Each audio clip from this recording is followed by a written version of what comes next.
देखो ना तो मला सोचेला हो गए जी का सोचेला होगी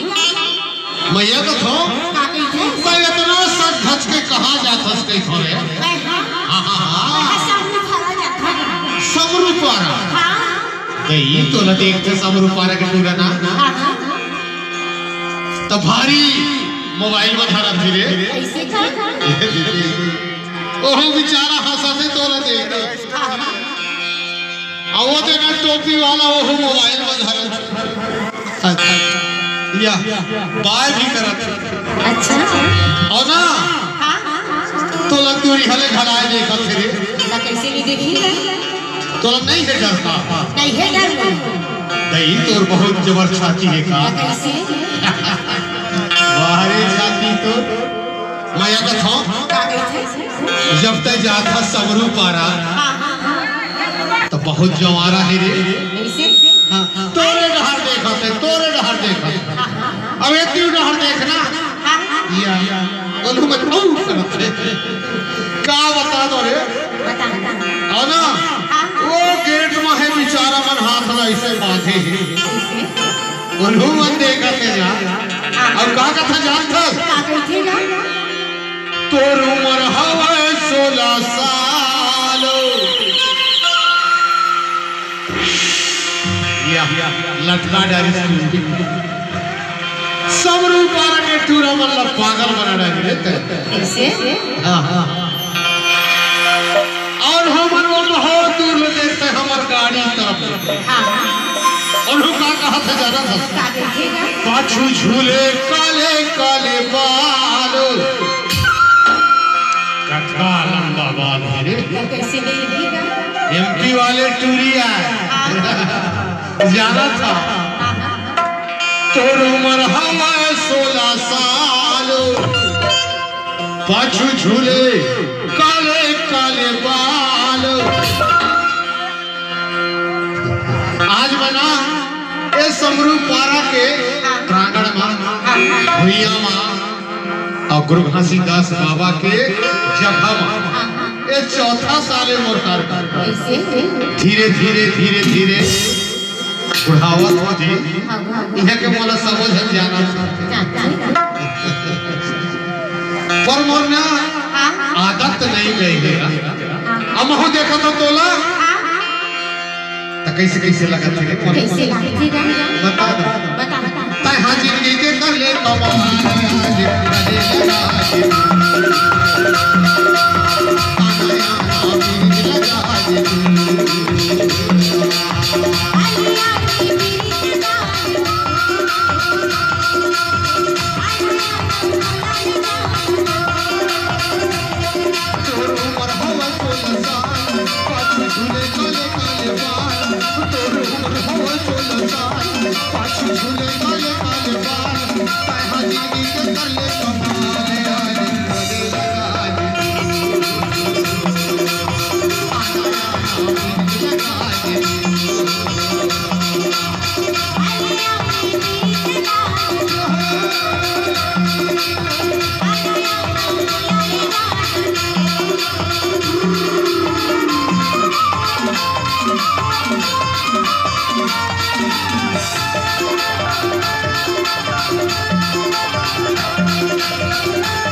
ये मोला कहीं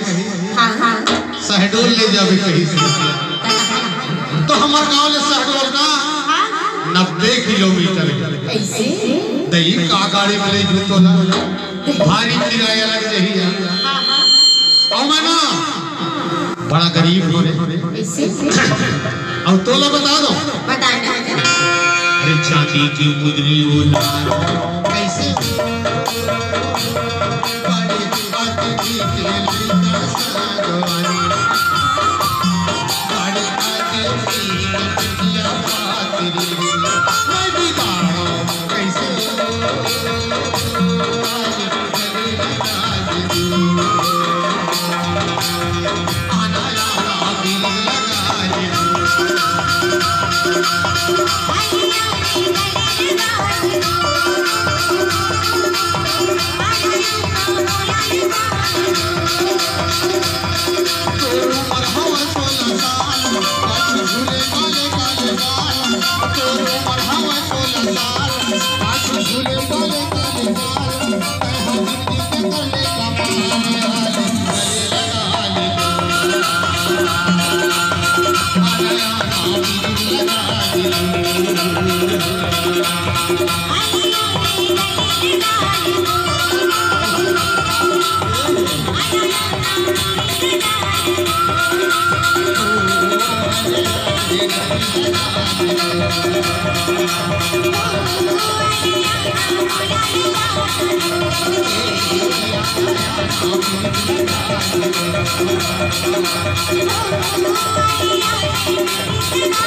Thank you.